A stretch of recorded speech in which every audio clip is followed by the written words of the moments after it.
Bienvenidos al Coro de la Voz de Córdoba. Soy Rafael González. Cada semana tenemos una cita con la actualidad, no solo local. En este caso, hoy además vamos a hablar de la actualidad casi mundial, porque vamos a hablar del coronavirus, vamos a hablar de la denominada pandemia, vamos a hablar concretamente de nuestra comunidad autónoma y también de nuestra ciudad, que ha conocido en las últimas semanas nuevos casos, brotes o rebrotes. Ahora abundaremos un poco en la diferencia entre uno y otro. Y estamos mirando con preocupación no solo el aumento de casos. A fecha de hoy, grabamos este podcast el 24 de julio de 2020, viernes. A fecha de hoy, pues de ayer a hoy, había 9 casos más en Córdoba y creo que un total de 100 en toda Andalucía. No debe ser fácil, que duda cabe, enfrentarnos a esto que, por un lado, es nuevo, y por otro, bueno, pues requiere retomar una actividad que no puede estar paralizada. Bastante tiempo ha estado paralizada durante estos meses, pero que por otra parte, bueno, pues ha sido necesario para contener la epidemia, para contener la pandemia y para parar un poco la enfermedad. De esos extremos queremos hablar, también del sentido de parar la enfermedad. Quizás nos hemos confiado un poco, quizás hemos pensado que durante los meses de confinamiento eso iba a ser realmente la solución, y no es así. La enfermedad sigue estando activa, y de eso vamos a hablar además con quienes tienen responsabilidades en la Junta de Andalucía y concretamente a través de la Consejería de Salud y Familias sobre este tema. Vamos a saludar en un primer lugar a Inmaculada Salcedo, que es la portavoz del Grupo Asesor de Seguimiento del Coronavirus en Andalucía. Inmaculada Salcedo, buenos días y bienvenida. Vamos a ver si podemos recuperar el audio. Ya la tenemos con nosotros. Inmaculada, muy buenas y muchas gracias por acompañarnos. Hola, muy buenos días. Y hacer un hueco porque desde que a finales de enero, creo que fue, ¿no? Le nombraron como portavoz. Creo que esto ha sido para usted en concreto, bueno, pues una auténtica pesadilla, vamos. La verdad que sí, que es un poco agotador, ¿no? Porque no hemos tenido ni un solo día de descanso desde el mismo momento que se declaró el estado de alarma y que nosotros ya habíamos previsto la configuración del grupo de coronavirus para adelantarnos a las actuaciones que teníamos que hacer y seguimos diariamente, incluidos todos los días de fiesta, sábado, domingo, a cualquier hora del día y de la noche, controlando y rastreando, digamos, todos los posibles casos de contagio para que no se nos escape ninguno y cuanto antes cortar la cadena de transmisión. Ya. Inmaculada Salcedo, además, es jefa de Medicina Preventiva y Salud Pública del Hospital Reina Sofía, que no lo hemos dicho. Y como digo, bueno, hoy nos acompaña en calidad de portavoz del Grupo Asesor del Seguimiento del Coronavirus, donde también está el que es presidente del Colegio Oficial de Veterinarios de Córdoba, catedrático de veterinaria de la Universidad de Córdoba y que sabe bastante de los coronavirus en general, porque es algo que además los veterinarios, es un enemigo al que los veterinarios han tenido que enfrentarse tradicionalmente. Antonio Arenas, muy buenas y bienvenido. Muchas gracias por acompañarnos. Hola, buenos días. Gracias a vosotros por invitarnos. Y debo decir que además la entrevista que en La Voz de Córdoba la realizábamos allá por el mes de abril ha sido una de las más leídas en la historia del digital, del diario, ¿eh? Vaya. Que lo sepa usted. De alguna forma venía usted a decirnos allá por el mes de abril que confiaba en que durante la primavera y el verano el virus bueno, perdiera fuerza. Realmente no ha sido así. Quizás estamos hablando de que hay menos carga viral, pero el virus está ahí, sigue estando ahí, ¿no? Bueno, no ha sido así, sí ha sido. Es decir, no hay ninguna enfermedad infecciosa que yo conozca que no tenga un fuerte componente esto, temporal, ¿no? Es decir, Ajá. que siempre todas ellas pues tienen una estacionalidad marcada, ¿no? No hay ninguna que no la tenga. Esta no puede ser menos, de hecho hay muchísimos casos, menos de los que había. Evidentemente tiene mucho que ver las medidas que se han ido tomando, pero bueno, si no se hubieran tomado, probablemente también la enfermedad, el número de casos hubiera disminuido también. ¿Por qué? Pues básicamente casi siempre se le achaca al tema de la temperatura, que es un factor disgenésico contraproducente, digamos, para el virus, ¿no? Sin embargo, no es eso, son las cuestiones más relacionadas con el hospedador, como es el estrés afrígore de las mucosas respiratorias, como puedan ser determinadas características que suelen ocurrir de forma frecuente en los hospedadores, ¿no? Y eso hace que todas las enfermedades sean estacionales. Desgraciadamente esta parece ser que no lo es tanto, precisamente por su característica fundamental de transmisión directa, ¿no? Pero bueno. Ahora vamos a entrar un poco, me gustaría hablar sobre todo con los sanitarios, ¿no? De las características de este virus, porque no deja de ser sorprendente a fecha de hoy, después de todo lo que ha pasado y los meses que llevamos, que prácticamente el mundo se haya paralizado, cuando tengo entendido que ha habido virus mucho más peligrosos, no sé si con una facilidad de transmisión también parecida o similar al del COVID-19, o al SARS, mejor dicho, pero es que es una situación que todavía yo creo que no damos crédito a lo que está ocurriendo, ¿no, Antonio? Bueno, efectivamente es una cuestión muy novedosa para la gran mayoría de nosotros. Otras generaciones, todas las generaciones han vivido desgraciados episodios pandémicos, ¿no? No es la primera vez, estamos hablando pues en la antigüedad, pues recordamos las grandes plagas, ¿no? Antiguas. Sí. Y eran muy frecuentes, de hecho, pues han condicionado la vida de la humanidad desde siempre, ¿no? Desde el cólera, la peste negra, las distintas epidemias de influenza o gripe que se han dado y hay constancia de ellas desde el siglo X aproximadamente. Es decir, que son eventos que estamos viviendo, pero no ha tocado vivirlo a nosotros. Sí, Y bueno. además en directo. Sí, bueno, ciertamente, de forma global. Está claro que además estamos dando retransmisión en directo del propio virus. Hoy contamos también con Pilar Sánchez Olías, que es psicóloga, trabaja para acoger la Asociación Cordobesa de Jugadores en Rehabilitación. También trabaja en el Centro del Tratamiento Ambulatorio del Juego Patológico y es experta en intervención social. Queremos contar hoy con una psicóloga por dos motivos. Primero, porque, bueno, qué duda cabe que tanto el confinamiento como esta situación tiene sus consecuencias psicológicas y sobre todo en el sector sanitario que se ha enfrentado y se sigue enfrentando en primera línea al virus. Y por otro lado, bueno, para hablar un poco del comportamiento humano, porque qué duda cabe que estamos intentando vivir una normalidad, parece que ya además se nos ha olvidado todo lo que ha pasado, estamos conociendo nuevos casos de contagio. Yo no sé si esto, Pilar, es normal o no. El ser humano como que sigue para adelante, ¿no? Dice, vamos a seguir para adelante, pase lo que pase, a pesar de la mascarilla, ¿no? Queremos una normalidad como la de antes. Cosa que, por otra parte, creo que es bueno. Sí, hola, buenos días. Pues es cierto, la creencia de que todo ha acabado está claro que está, sobre todo en el ámbito de los adolescentes, muy, muy presente. Y es porque ellos tienen esa característica, ¿no? Aparte de que ya hablaremos de cómo las fake news están influyendo en los bulos, la desinformación y esa búsqueda continua en ellos de sensaciones nuevas y de intentar relacionarse, ¿no? Sí. Y es cierto que en el ámbito de los sanitarios está afectando bastante lo que es el miedo al contagio y está generando muchas crisis de ansiedad en muchos sanitarios. En consulta, ¿qué os estáis encontrando ahora los psicólogos? Pues yo en consulta lo que más me estoy encontrando son el aumento del uso de las pantallas, ¿sí? Que conlleva en muchos casos a cambios comportamentales como ideas suicidas y agresividad, exceso sí. O incremento en la agresividad o irritabilidad y un aumento del consumo de alcohol. Y a nivel de salud mental, de trastornos psiquiátricos, pues los que tenían, digamos, una patología previa se han incrementado, se han agravado y están empezando ahora a pedir ayuda.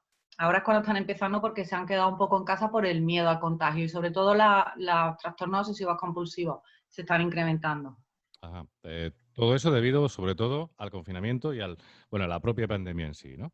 Claro, derivado de haber separado un poco las terapias que se estaban llevando a cabo con las personas sí. que tenían patologías previas o adolescentes o jóvenes que tuvieran pues problemas en el trastorno del neurodesarrollo, como puede ser un Asperger o un autismo, que eso es verdad que yo no lo llevo, pero sí es cierto que tengo dentro de mi gremio compañeros que sí lo llevan y están viendo un incremento en las patologías, en los comportamientos, están siendo más disruptivos en estos niños, en estos adolescentes con problemas de Asperger y autismo, sí. Pero lo que sí estoy viendo yo son incrementos en el uso de las pantallas, que lo que provoca es un cambio comportamental muy serio en las conductas que estaba hablando antes, ¿no? En irritabilidad, agresividad y comportamientos con la familia, pues derivados probablemente del síndrome de abstinencia y del mal uso que se está haciendo de las nuevas tecnologías.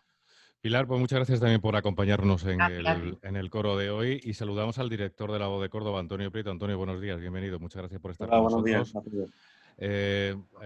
Antonio está en calidad no solo de director de la voz de Córdoba, sino de quien ha visto a la enfermedad cara a cara y de qué manera, ¿no, Antonio?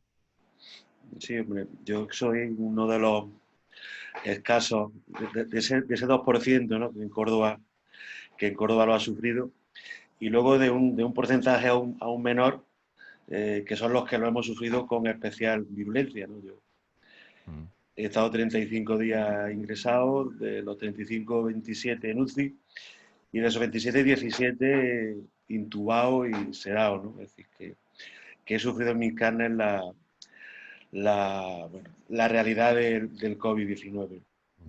¿Qué es lo que sientes cuando ves los brotes que están apareciendo y sobre todo, bueno, pues esa actitud un tanto relajada de mucha gente? A ver,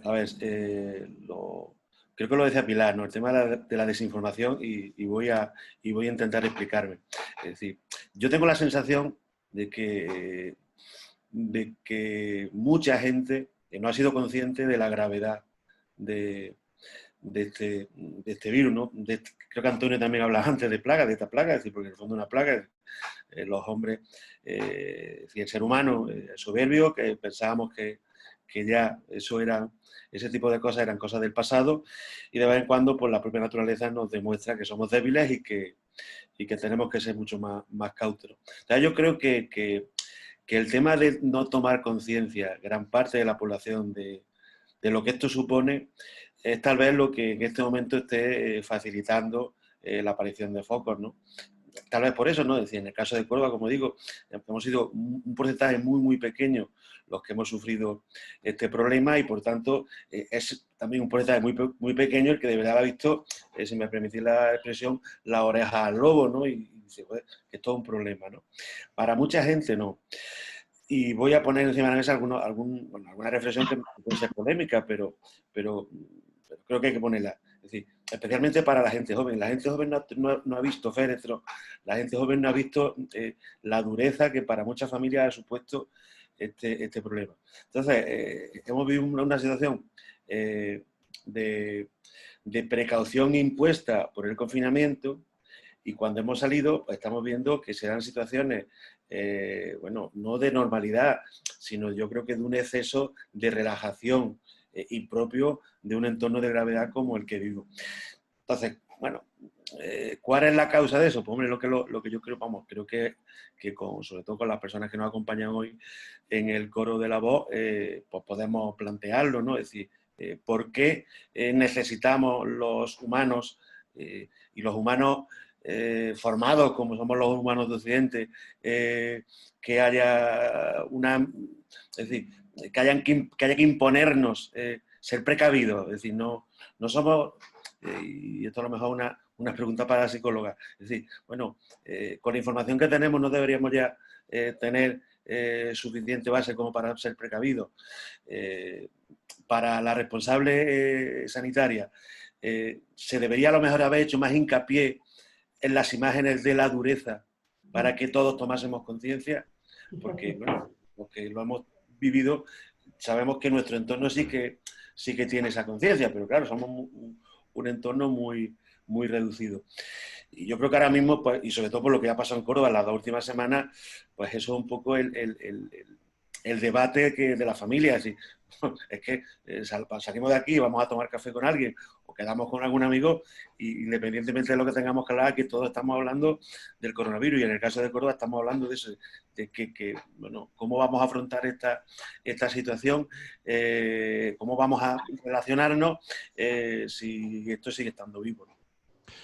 Me gustaría empezar por ahí, Inmaculada, porque efectivamente para los sanitarios debe ser, y bueno, y Antonio también puede decírnoslo, debe ser tremendamente frustrante el esfuerzo que se está haciendo, el trabajo que se está haciendo. Me gustaría que después nos detuviéramos en los denominados rastreadores, que en muchos casos son médicos de primaria que están echando 25 horas al día, ¿no? Que voluntariamente además están colaborando en esto, frente a esa relajación que hacía mención Antonio. Yo no solo culparía a la falta de información, o por lo menos a la falta de imágenes crudas que la pandemia ha dejado y todavía tiene, sino también, bueno, pues quizás hay una parte por parte de las administraciones, una parte de responsabilidad de que se ha pretendido retornar a la normalidad, con lo complicado que es eso, y que también se está aprendiendo un poco sobre la marcha, ¿no? De qué tenemos que hacer, si mascarillas en un principio no eran obligatorias, ya llevamos una semana con la obligatoriedad de las mismas. Bueno, ¿esto cómo se está viviendo desde el ámbito sanitario y concretamente, bueno, pues desde la parcela que a ti te toca, Inmaculada? Pues sí, la verdad que, como muy bien sabe también Antonio, y que hemos estado en el grupo de trabajo juntos y seguimos juntos, nosotros no hemos descansado ni un solo día.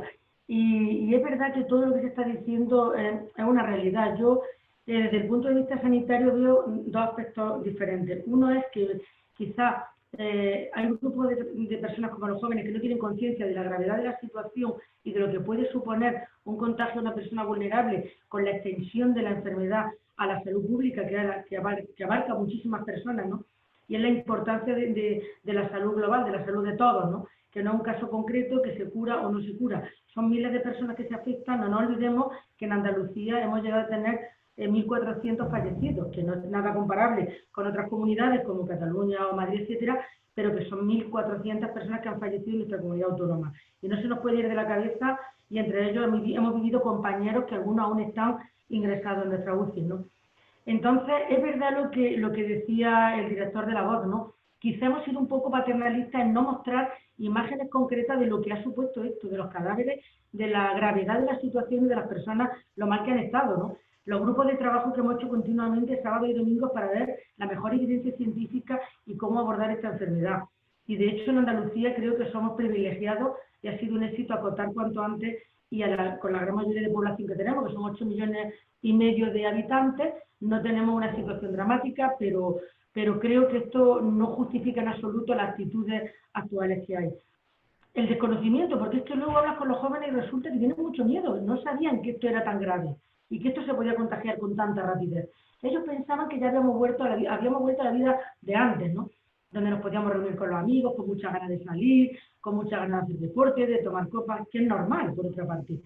Entonces hay que informar y formar y educar sanitariamente en que esto no se ha acabado, que el virus está ahí, que hay 100 y pico contagiados en un brote comunitario que está teniendo repercusión ya hospitalaria, que hemos puesto todos los recursos de salud pública a disposición de este brote, como no puede ser de otra manera, porque la agilidad y la rapidez de atajar los casos aquí es fundamental, ir actuando conforme a la mejor evidencia en cada caso, y que esto es un problema de todos, y que estas 100 y pico personas, de las cuales algunas ya tienen un ingreso hospitalario y algunas pueden estar contagiando, pero ya tenemos muchísimos aislados. Hemos hecho un rastreo inmenso de 2.000 y pico pruebas diagnósticas, lo que nos ha permitido acotar muchísimo los contactos cercanos. Pero no podemos tener a la gente permanentemente en su casa metida porque es posible que haya contagiado a otra persona vulnerable o pueda ser un foco de contagio. Tenemos que ser corresponsables todos en que lo que tenemos que evitar es contagiarnos y contagiar. Y el virus está ahí y sigue siendo igual de contagioso. Y tratamiento no hay hoy por hoy. O sea que yo creo que hay mucho desconocimiento entre grupos de jóvenes, y cuando son conscientes de la realidad se quedan un poco como sorprendidos, ¿no? Sí. Bueno, también es verdad que se ha dado un mensaje desde el comienzo de todo esto, y es que no afectaba a la población joven. O sea, la población joven no solo no ha visto la seriedad del problema, sino que se les ha dicho, no, esto afecta a las personas mayores. De hecho, son los viejos los que están muriendo, ¿no? Las personas mayores las que están muriendo. Bueno, yo tengo que decir que ese mensaje, Inmaculada, se ha dado. Yo desde luego, evidentemente, no lo hemos dado nosotros, porque claro, no es real. O sea, las personas jóvenes son menos vulnerables que las personas mayores porque tienen más patología en general. Pero yo como portavoz de la Junta de Andalucía en todo momento he dicho que la edad no es criterio de nada. La vulnerabilidad puede venir por un chico joven que tenga un tratamiento inmunosupresor por una enfermedad reumática, o por una enfermedad inflamatoria o por un tumor. Y cualquier persona es vulnerable si lo es, independientemente de la edad. Entonces, desde luego, no he sido yo la que he dicho que no había ningún problema con los padres. No digo que haya sido por parte de la No, Junta. no, quiero decir con esto que si se interpreta... Entre esos mensajes generales que se han dado, ¿no? A lo mejor es una fake, porque no creo que ningún sanitario en su sano juicio lo haya podido decir. Si lo ha dicho, está equivocado. Y si se ha interpretado mal, pues evidentemente a la vista está que no es así, ¿no? Que tendremos que hacer una reflexión y decir, tenemos que ser más insistentes en cómo transmitimos la información y las noticias para que calen como debe ser, ¿no?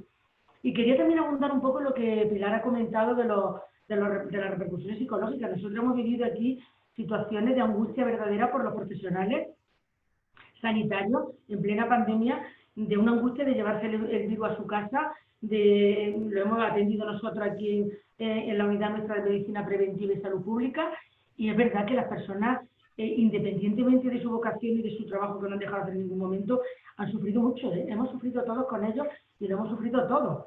O sea, eso está ahí y son secuelas que las personas tienen que aprender a convivir. Yo le decía que los sanitarios tenemos que convivir con la incertidumbre y con el miedo, pero es que ha habido verdaderas personas que lo han llevado muy mal y es comprensible, ¿no? Eso también está ahí como parte de nuestra salud pública y de nuestro abordaje multifactorial de la enfermedad. Sí. Hay una cosa que me llama mucho la atención. El trabajo que se está haciendo para bueno, que los contagios no vayan a más. Pero, Antonio, ¿se le pueden poner puertas al campo? Quiero decir, ¿al final los contagios no son hasta cierto punto inevitables? Bueno, depende mucho del comportamiento, efectivamente. Sabe ya que la transmisión es directa de persona a persona y además con un contacto estrecho y por lo tanto, mientras no se controle eso, pues la enfermedad va a seguir estando ahí, vamos, el contagio va a seguir estando. Es decir, que es más cuestión de costumbres que de otra cosa. Ajá. La gente joven está en el punto de vida, Pilar. ¿Qué mensajes se han dado y qué mensajes no se han dado? ¿Y qué papel en todo esto juegan los padres? Porque aquí siempre le estamos pidiendo a la administración, a los medios de comunicación, que informen, pero también en casa yo creo que hay que hacer una labor, por supuesto, pedagógica y preventiva, ¿no? Y bueno, efectivamente, a colación de lo que decían los compañeros, tanto la doctora como los dos Antonios, a ver, es que no es tanto, nos están dando un poco las leyes, nos están dando las leyes, las normativas, sale el BOJA, sale el BOE, pero no, quizás tendría que replantearse la sociedad esta manera de implementar la norma y hacernos cambiar de pensar, porque estamos acostumbrados a una manera de relacionarnos muy afectiva. Y ahora decirle o hacernos cambiar unas costumbres, como bien decía Antonio, o unos hábitos de relacionarnos tan metidos en nuestra sociedad, en nuestras costumbres, pues eso hay que cambiarlo y eso no podemos exigirle a la sociedad que lo haga de un día para otro. Entonces, es verdad que la administración, la responsabilidad que quizás tendría que reflexionar un poco en que no es tanto la normativa, muchas leyes, muchas normativas, cómo las implementamos, cómo cambiamos nuestra manera de pensar, de relacionarnos. Y eso unido a las propias características de los adolescentes, que los adolescentes tienen una baja percepción de riesgo absolutamente en todo. Ellos consumen, ellos conducen, ellos se arriesgan, son arriesgados. El tanto por ciento de adolescentes arriesgados es muy alto. Es verdad que hay un tanto por ciento de adolescentes que no lo son, pero hay que a esos adolescentes quizá habría que hacer una reflexión de cómo los medios de comunicación han mandado el mensaje de esta pandemia. Creo que la DGT ha funcionado, ha bajado el número de víctimas de tráfico con las imágenes tan crudas que nos han puesto. Y eso es cierto. Es cierto también que cuando las imágenes no se me olvidará nunca, ¿no? Y muchísima gente me lo ha dicho, el gusano cuando el tema de la cocaína, como el gusano entraba por la nariz, ¿no? Esas imágenes pues tienen que hacernos, tienen que quizás tendrían que los medios de comunicación, que el problema que yo he visto, los medios de comunicación dedicaban mucho tiempo a noticias, digamos, morbosas, en el telediario y en las televisiones, pero en los medios digitales, pues había mucha fake news y tenemos que tener en cuenta que los adolescentes hay muchísimos adolescentes o un grupo de personas entre los 18, 17 o 16 años, desde los 16 hasta los 25, que no miran absolutamente ningún periódico digital. Ellos se meten en foros, redes sociales y es por ahí por donde hay quizás que trabajar, creo yo, y no deja de ser una opinión y mi criterio, ¿eh? No sé mis compañeros los que opinan o lo que opináis. Mira, yo creo que la primera reflexión es esa, ¿no? Es decir, la gente joven, yo creo que toda la gente con una cierta madurez ha tomado conciencia, sabe, lo haya pasado o no haya pasado, de la gravedad del asunto y está tomando sus medidas de precaución y está cambiando sus hábitos sociales. Es decir, eso lo hemos hecho todos. Bueno, los jóvenes mientras estaban confinados los tuvimos controlados, pero en el momento que se abre la puerta, pues se abre la puerta. Y ellos han vuelto a un sistema de relación anterior. No han cambiado de hábito. Es decir, si subís a la zona del Patriarca por la noche, veréis que están de botellón, igual que estaban de botellón hace 5 meses. Mientras que la gente mayor, pues si vamos a una terraza, bueno, no se nos ocurre meternos en determinados sitios cerrados y mucho menos en una discoteca. Eso es una realidad. Yo creo que, como apuntaba Pilar, quizá, bueno, vamos, aquí soluciones perfectas no hay. Tampoco podemos cargar permanentemente las tintas en la administración, porque creo que eso es también eludir nuestra propia responsabilidad como seres humanos y civilizados. Es decir, que no puede ser siempre que papá ha estado, hasta en este caso, que me diga no. Yo creo que, y eso es otro debate de cómo se han hecho las cosas, que yo creo que en el caso de Andalucía se han hecho bastante bien y los datos lo demuestran, pero ahora estamos hablando yo creo que de otra cosa. Entonces, ante el problema de los jóvenes, yo, y esto es una opinión muy personal, sí echo de menos quizás por parte de los responsables sanitarios a nivel nacional una estrategia de comunicación dirigida a ese foco de población. Y por lo que estamos diciendo, ¿no? Y además ha apuntado Pilar muy bien, oye, que ellos viven en su propio mundo, es decir, no se informan a través de los medios normales que podemos informarnos el resto de la población. Y creo que, y eso es un trabajo profesional, identificando claramente ese target de población con sus propias características, habría que, sabiendo lo que podía venir, lanzar una estrategia tal vez más agresiva. Y has puesto el ejemplo de las campañas de la DGT. Cuando las campañas de la DGT salieron en su momento, fueron muy criticadas, pero nadie puede hoy cuestionar que han sido efectivas. Y a lo mejor faltaría eso, ¿no? Que en este momento a la población joven, que puede ser, es decir, ellos tienen que tomar, la gente joven tiene que tomar conciencia que independientemente de que ellos sean o no, de que puedan padecer o no con más o menos fuerza las causas del virus, ellos son portadores de una bomba. Y esto es muy duro de decirlo, pero es así. Ellos son portadores de una bomba. Ellos pueden matar a su abuela, a su abuelo, a su padre, a su familiar. Eso es muy duro de decirlo, pero es que esa es la puñetera realidad. Un chaval joven que está tomando de botellón con sus amigos, incumpliendo las normas mínimas de seguridad e higiene que se están viendo en este momento, puede llevar una tragedia familiar a su casa. Entonces, quizás, y yo no soy psicólogo y Pilar lo es, no sé si esto es cargar mucho o no en un chaval de 17, 18, 19, 20 años, pero por ahí deben de ir los tiros, porque esa es la realidad. Es decir, que ellos son ahora mismo posiblemente los principales transmisores de este virus de forma colectiva, y por tanto quizás sea ahí donde tengamos que hacer hincapié y donde tengamos que, bueno, desde el punto de vista de comunicación, a quien le corresponda, centrar el foco, ¿no? Inmaculada, ¿en qué escenario estamos ahora mismo? ¿Estamos a punto de que la cosa se complique? ¿Se puede percibir vosotros que se pueda mantener y que estos brotes que estamos conociendo, o rebrotes, que no sé muy bien cuál es la diferencia, me gustaría que nos las explicaras, son normales dentro de lo que cabe, o realmente hay un riesgo de que la cosa pueda ir a más incluso antes de lo que se prevé que pueda ocurrir durante el otoño y el invierno?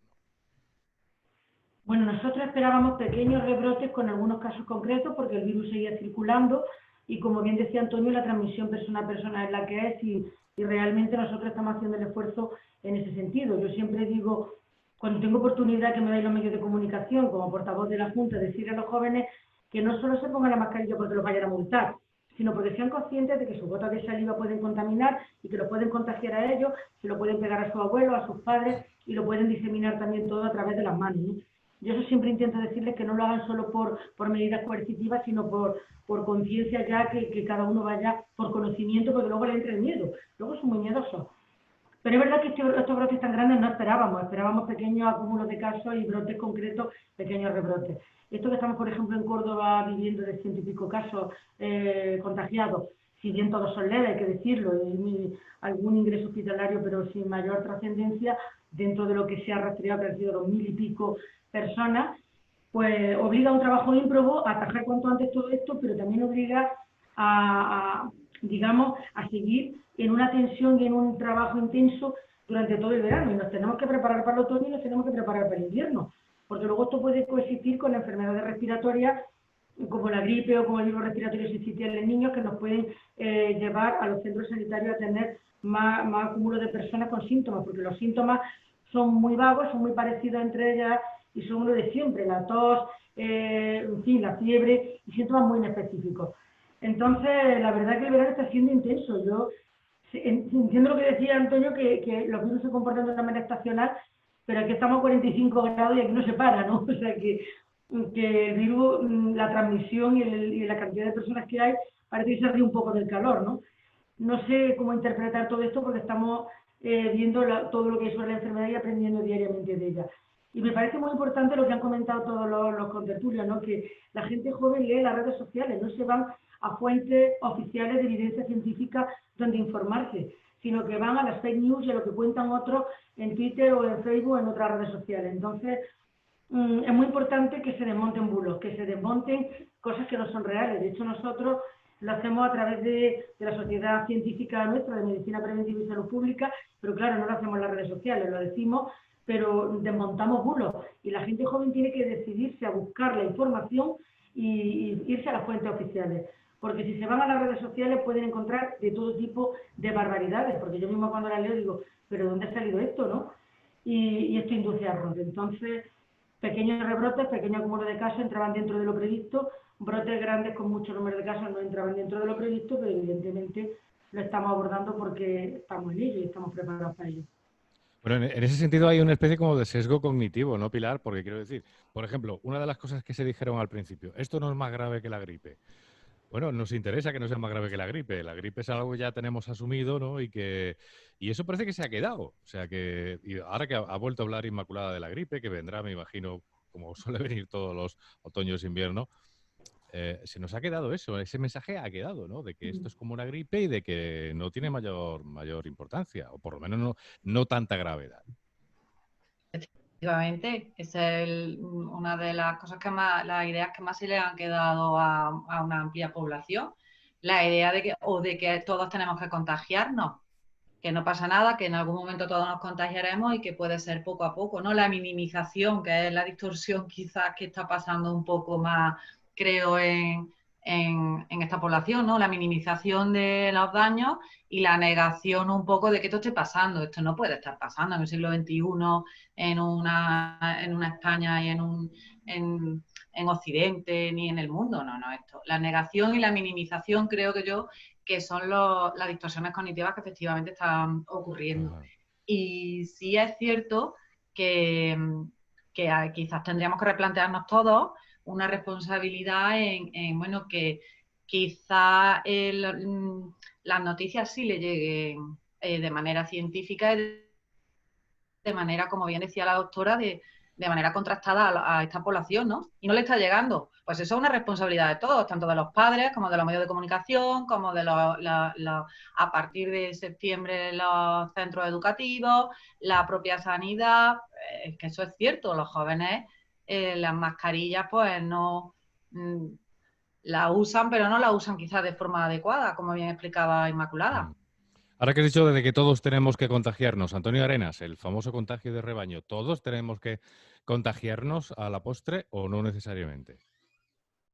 Bueno, teniendo en cuenta que el virus está aquí y lo vamos a tener durante mucho tiempo, sería muy conveniente, efectivamente, que la inmunidad colectiva subiera lo antes posible, ¿eh? Lo que pasa es que, claro, eso está un poco en contradicción con la gravedad de la enfermedad. La gravedad es una enfermedad grave. Decíamos o comentabais antes la gripe y esta. Efectivamente, si tenemos en cuenta datos de morbilidad y de mortalidad, particularmente de la gripe, son muy elevados también, a pesar de que la gripe llevamos miles de años con ella, ¿no? Con esta enfermedad, bueno, somos todos una población que se conoce con el nombre de naif, es decir, sin ningún tipo de anticuerpos ni de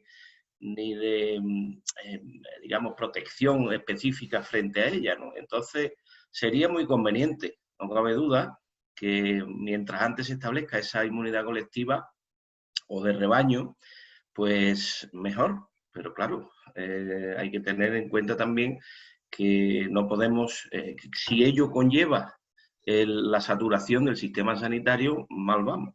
Es decir, ahí hay que combinar muy bien una cosa con la otra, ¿eh? Sí, ¿cómo se ha reforzado el sistema sanitario precisamente? ¿Y qué se ha aprendido de los meses que hemos vivido, Inmaculada? Bueno, se han aprendido muchísimas cosas, hemos estado en constante evolución viendo cómo se planteaba la pandemia y qué tipo de evolución seguía la enfermedad. Lo primero son muchas cosas que la gente desconoce, ¿no? Dentro de los centros sanitarios, en concreto de los hospitales, nos ha obligado a recolocarnos conforme a la mejor evidencia en los tratamientos, uniendo especialidades que tenían un ámbito común de tratamiento, como neumología, medicina interna, urgencia, y con nosotros, como medicina preventiva y salud pública, en cuanto a tratamiento y manejo de estos pacientes, en los que no hay un tratamiento específico contra el virus, ¿no? Sino que hay un manejo de la sintomatología y de la evolución de estos pacientes con intensivistas y con internistas en todo momento coordinando, ¿no? Y luego una cosa muy importante ha sido cómo colocar los pacientes en los hospitales y cómo colocarlos en los centros de salud, los circuitos que tienen que seguir los pacientes con lo que llamaban desde el Ministerio etiqueta respiratoria positiva o negativa. Es fundamental tener en las UCIs un circuito muy bien definido donde haya un bloque donde estén los pacientes más contagiosos, con una zona intermedia de exclusa donde los profesionales se cambian y adquieren un EPI mucho más complejo, para luego volverse a cambiar y salir descontaminados para una zona menos contagiosa y tener los pacientes, digamos, menos afectados por virus o por otras enfermedades infecciosas que se puedan transmitir en las zonas más cercanas a las zonas comunes. Todo esto tiene un contenido y unos conocimientos que no se trascienden en la opinión pública, pero que salvan muchas vidas. Hemos diseñado en los quirófanos la forma de operar este tipo de pacientes, cómo tienen que ir en los quirófanos, los circuitos, las puertas, por dónde se entra, por dónde se sale, lo que no puede comunicar con qué, la presión del quirófano, positiva o negativa, las renovaciones de aire, la climatización, todo esto son una serie de cuestiones de bioseguridad ambiental en los centros sanitarios que hemos ido incorporando de manera rápida conforme han ido entrando este tipo de pacientes. Había que operarlo, había que tratarlo en urgencias, etcétera, etcétera. O sea que esto ha tenido un trabajo y sigue teniendo un trabajo ímprobo. Todo esto ya lo tenemos, digamos, de alguna manera implantado y estructurado, ¿no? Y si viniera una segunda ola o tuviéramos un problema en otoño, lo tenemos definido perfectamente. En todo eso ya llevamos tiempo ganado. Pero esto fue haciéndose conforme iban surgiendo los casos en la pandemia. Y luego, por supuesto, ya con la mascarilla obligatoria tenemos una buena barrera puesta para evitar el contagio de gotas en todo paciente que acuda, ¿no?, a un centro sanitario. Ya sabemos que tiene que ver con su mascarilla, obviamente, y que a partir de hacer un triaje concreto. Y luego en la población general lo que venimos diciendo, concienciación y educación sanitaria de que esto no se ha acabado y de que los síntomas son muy parecidos, que esto no es una gripe, que el índice de reproducción del virus, su contagiosidad es mucho mayor que la gripe y que, bueno, que no tienen una alta letalidad de momento. Estamos estudiando todavía la enfermedad y van apareciendo artículos y van apareciendo información sobre cómo se trata y cómo se maneja. De hecho, había mucha esperanza en algunos antivirales que no ha habido resultado ninguno, estamos pendientes de la vacuna y ojalá, ¿no? Ojalá hubiera un tratamiento específico, pero realmente ahora mismo lo que hay son medidas preventivas que afectan a muchísima población y en las que tenemos que tener mucho cuidado, porque siempre decimos que el confinamiento ha salvado más de 500.000 de vidas, pero no podemos estar eternamente confinados, ¿no? Tenemos que tener una conciencia de barrera, de distancia social, de lavado de manos, de mascarilla, etcétera. Antonio, ¿deberíamos dar un trato distinto a la enfermedad, informativamente hablando? Porque muchas veces al final solo nos centramos en... Y que conste que la idea hoy del podcast era precisamente, bueno, poner encima de la mesa o recordar la importancia de la enfermedad, pero al final es que me da la impresión de que solo hablamos de datos, ¿no? Y de cifras. ¿A mí te refieres? ¿O a No, qué, no, Antonio? Antonio Prieto. Ah, vale. Yo creo que, mira, de este coro, bueno, sacamos algunas conclusiones positivas y unas son las que ha puesto encima de la mesa Pilar, ¿no? Por las características, por ejemplo, del público joven, ¿no? Y quizás eso a todos, yo creo que a las autoridades sanitarias, pero también nosotros, a los medios de comunicación, nos debe llevar a replantearnos cosas. En el fondo somos un servicio público con las características que tiene cada uno y en momentos como estos es cuando tenemos que dar un paso hacia adelante. Y quizás si tengamos que...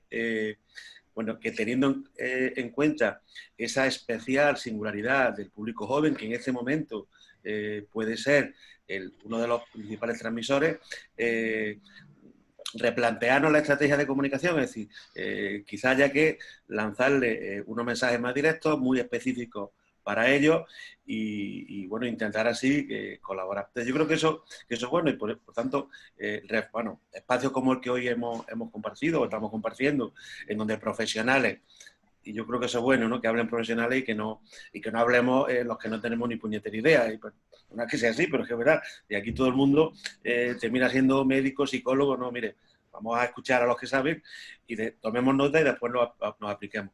Entonces, yo creo que es bueno que se produzcan este tipo de espacios de reflexión porque a mí por lo menos me permite traer conclusiones positivas. Y creo que esa es una, ¿no? Es decir, creo que quizá a través de los medios de comunicación tengamos que llevar o introducir fórmulas que nos permitan acercarnos a los jóvenes. De hecho, nosotros, y bueno, y es un aprovecho para decirlo, bueno, pues vamos a sacar mañana una entrevista que una periodista en práctica, una chica joven, una chica de apenas 20 años, pues le ha hecho al vicepresidente de la Junta de Andalucía sobre esta temática. Es decir, es un ejemplo en donde, bueno, un joven, bueno, se acerca al problema, hombre, con la visión de ser una persona que está haciendo prácticas profesionales, pero se acerca al problema y se acerca a un joven. Y quizás tengamos que utilizar a los jóvenes para llegar a los jóvenes. Es una forma o una fórmula posiblemente adecuada. Y quizás en eso tengamos que trabajar. Yo le iba a preguntar, antes de terminar, a Inmaculada por la vacuna, ¿no? Pero ya ha apuntado ella, porque eso es lo que estamos esperando todos como agua de mayo, ¿no? La famosa vacuna. Pero vamos, yo para resumir, Rafa, si quieres mi intervención, hombre, darle las gracias a todos por eso, porque los profesionales tienen que aportar reflexiones que aporten valor, valga la redundancia, es decir, y cada uno que saque sus consecuencias y que asuma su responsabilidad. Y yo creo que en los medios de comunicación pues tendremos que trabajar un poquito, no solamente en ofrecer los datos, ya ves quién es el que ofrece los datos cuanto antes, uno queda un poco en la pelea que estamos mucho informativamente hablando, sino en este caso también dar ese pasito más de compromiso con la sociedad e intentar involucrarnos en ayudar a la labor de concienciación, porque al final aquí nos la estamos jugando todo, es decir, nos la estamos jugando nuestra salud, nos la estamos jugando nuestro modo de vida y la propia sostenibilidad de nuestro grado de bienestar. Sí. No me gustaría acabar sin destacar el trabajo de lo hemos dicho antes, los denominados rastreadores. ¿Cómo se está coordinando eso? Y cuánta generosidad también hay en ello, Inmaculada, que hay que decirlo, hay que destacarlo. O sea, gente que generosamente, que voluntariamente está prestando su tiempo y poniendo también de alguna forma en riesgo su salud para que otros, bueno, pues podamos estar bien.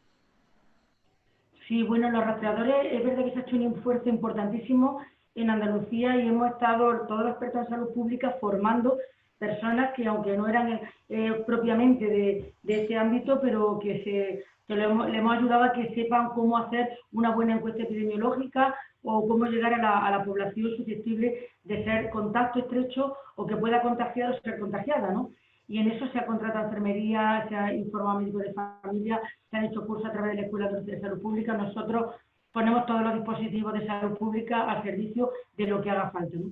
Lo fundamental aquí es la coordinación entre atención primaria, atención hospitalaria y todas los ámbitos, ¿no?, de la salud pública, pues veterinarios, farmacéuticos, todos los que están involucrados en una transmisión de un germen, para llegar a toda la población. Nosotros a nivel de atención primaria con el hospital estamos en permanente contacto, continuamente nos comunicamos por grupos de WhatsApp, por correo electrónico y tenemos una comunicación perfecta con rastreadores tanto a nivel hospitalario como a nivel de atención primaria.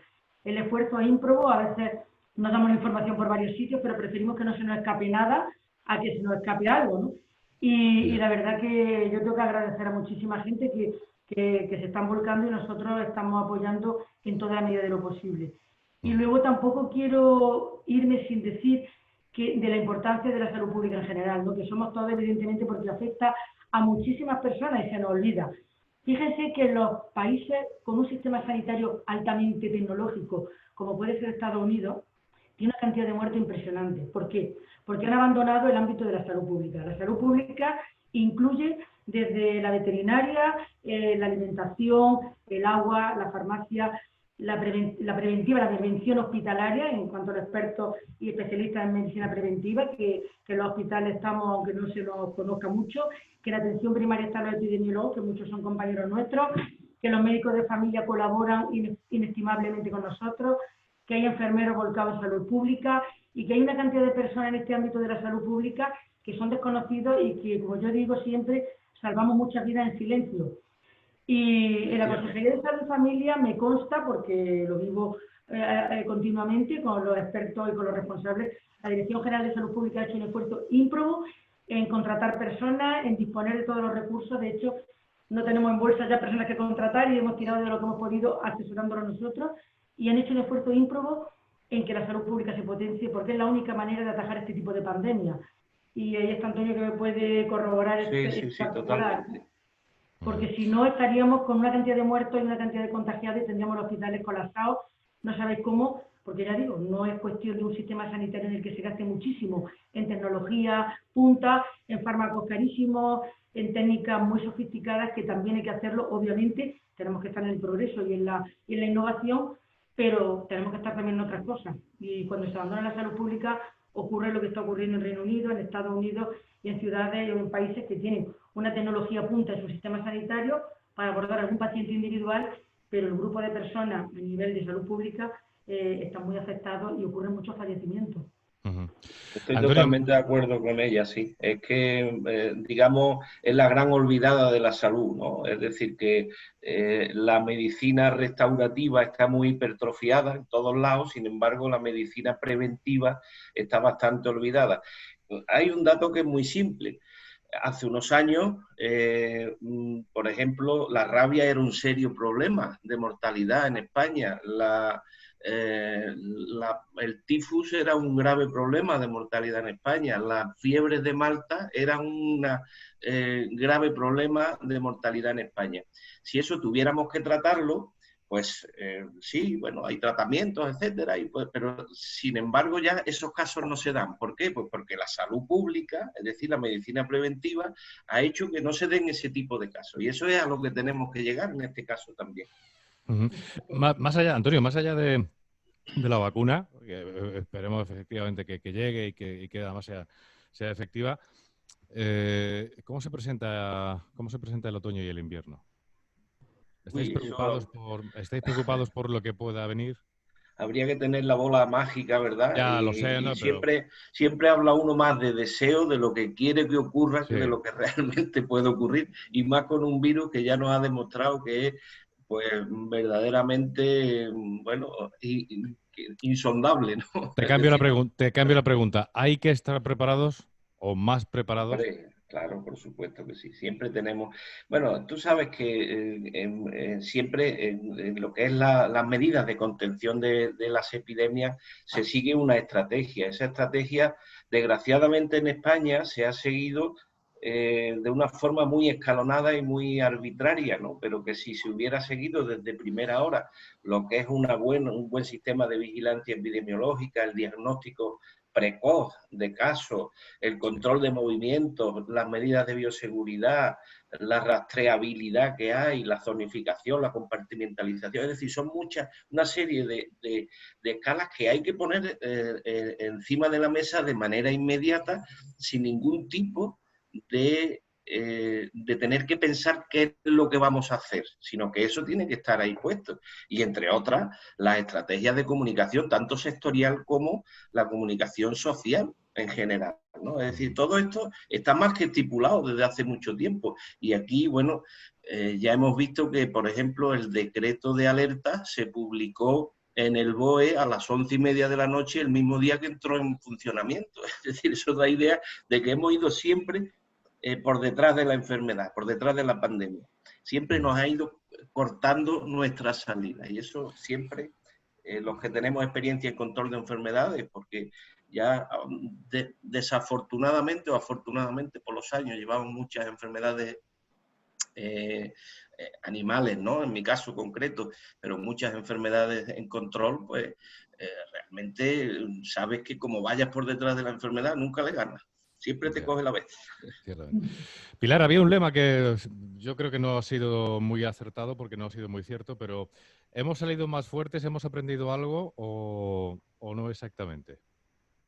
A ver, yo considero que el sistema sanitario español nos ha demostrado que se han adaptado al cambio, se han fortalecido y creo que el coronavirus es un reto para todos y lo que tiene que hacernos es más resilientes, ¿no? Que es un concepto que está muy en boga hoy en día, ¿no? Y yo lanzo un mensaje optimista de que si es posible que nos podamos adaptar al cambio. Requiere esfuerzo, requiere un compromiso por parte de toda la sociedad y tenemos que hacerlo, tenemos que conseguirlo. El sistema sanitario, vuelvo a repetir, que lo ha demostrado. Sí es verdad que quizás lo que ha puesto un poco, digamos, en alerta es cómo la ayuda que necesitan esos sanitarios o el sistema sanitario, una ayuda mental, digamos, la salud mental dentro de los profesionales sanitarios habría que reforzarla. No, quizás no es tanto solamente fuera de, o sea, todas las personas que tengan necesidad, sino que quizá habría que fortalecer, eso es un reto que yo le lanzo también al sistema sanitario, ¿no? Que habría que reforzar que ellos tuvieran acceso a la salud mental de manera más fortalecida. Sí, porque los aplausos están muy bien, pero Exacto. efectivamente esto tiene unas consecuencias psicológicas Exactamente. para los profesionales de la sanidad que, bueno, que veremos además dentro de un tiempo, imagino, ¿no, Inmaculada? O sea, que ya se están viendo de hecho. Pero... Yo le quería decir a Pilar que, hombre, que para satisfacción de ella y por supuesto de todos, ¿no? En el hospital donde yo trabajo, y en el de Córdoba, se dispuso desde el minuto 1 un grupo de psicólogos dependientes de salud mental, de psiquiatría, de la jefa de psiquiatría, coordinada con nosotros para que todos los profesionales sanitarios que requirieran esos servicios pudieran ir. Y de hecho creo que fue muy fructífero porque la verdad que había personas que tenían una angustia importante porque tenían niños pequeños, personas vulnerables en casa, mayores, y estaban angustiadísimas. Me llegaban a decir a mí que yo les pusiera por escrito que no tenía ningún riesgo. Digo, pero ¿cómo me puedes pedir eso? Entiendo tu angustia, entiendo que estamos todos aquí con un miedo, pero yo no te puedo garantizar nada, somos sanitarios y esto es lo que tenemos, ¿no? O sea, situaciones muy, muy angustiosas y comprensibles por otra parte porque el miedo es libre. Y pusimos este grupo de psicólogos y, por supuesto, el servicio de salud mental, ¿no?, a disposición de los profesionales sanitarios y los sanitarios, pero sobre todo los sanitarios que tenían más riesgo, y fue muy útil, la verdad, fue muy interesante y creo que eso se debe de mantener sin ningún tipo de prejuicio porque debe de formar parte de lo natural del trabajo en equipo. Lo entiendo así porque ha ido bien, ¿eh? La verdad es que la gente que ha ido bien. Pues muchísimas gracias, Inmaculada Salcedo, Antonio Arenas, Pilar Sánchez y Antonio Prieto por acompañarnos hoy en una nueva edición de este coro, que no sería posible sin el apoyo, el patrocinio y el saludo cordial del restaurante Puerta Sevilla, que nos hace posible que cada semana pues mantengamos este encuentro con los lectores y oyentes de La Voz de Córdoba. Y bueno, no solo de La Voz de Córdoba, el podcast es público, está abierto a que cualquiera pueda escucharlo y pueda bueno, pues estar con nosotros cada semana en esta cita que proponemos desde La Voz de Córdoba. Lo dicho, muchísimas gracias a los cuatro, que tengáis un excelente verano y hasta una próxima ocasión. Gracias. Adiós.